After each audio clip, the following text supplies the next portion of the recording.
Naga voting lamla lampi China a boilo na ding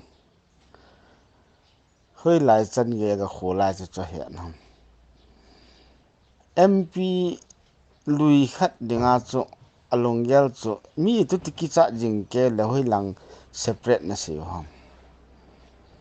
naga hon tribal all Manipur tribal mena thre bolwa ipi support na umma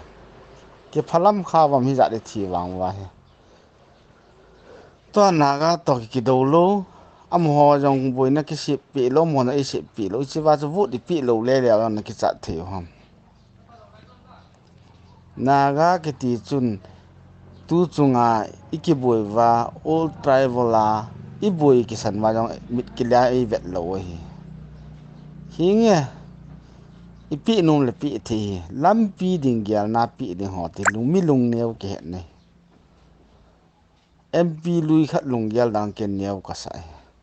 nam khat hi tin nam khat chu nam khat ya mana de bol nam khat ki chagun ke na to le thil gun ki ti ai ti ja chu MLA hin MP on na kai so ji lo na chi chi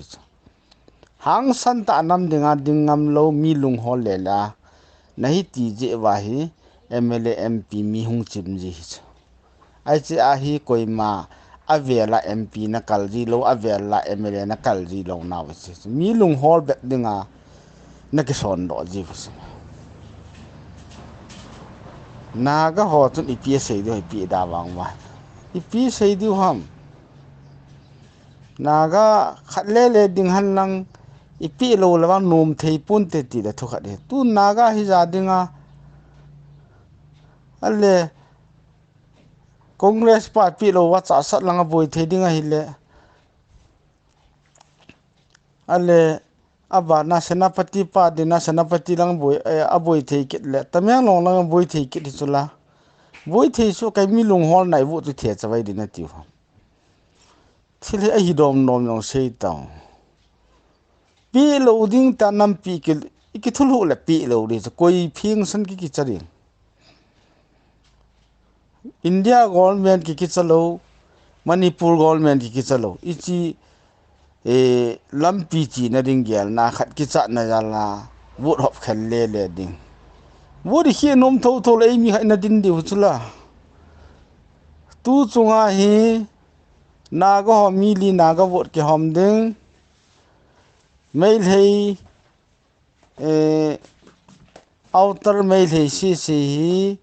congress pa alang pia hung chang da tamzo ako tila ku ki ni vot hi apunai vot na na le ho vot ho kal ding hi jong le amoho akal sanga ai lo jong le ikipin tho tho boycott bol hu te talam ka na se boycott di bol le ki chai chula lampi a koi ki ying ding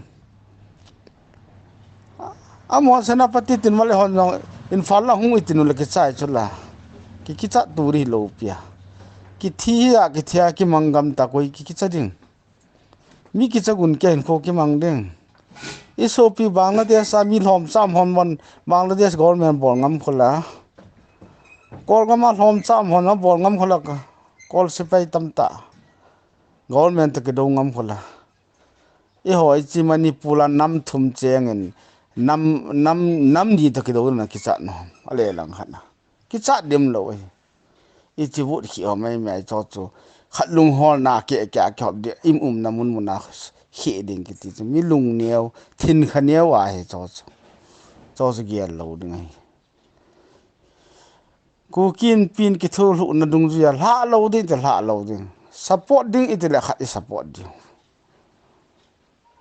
hoi ta hui lai research na bor hoi lai na vet hoi sel wa chin han siu adi ta se a chu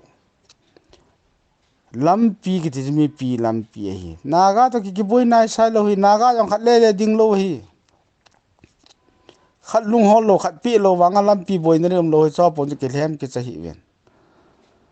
jang ke ya i bol la ke chai jeng tu la bol pa hi a bol hi jeng a bol ngam pa na bol hi na bol ngam lo pa mi long hol mi lung hi te hol je Manipur la lin pin te ta neu pe nam hi ve ti ka sei do no me sei khil sei wal na ngai dam hu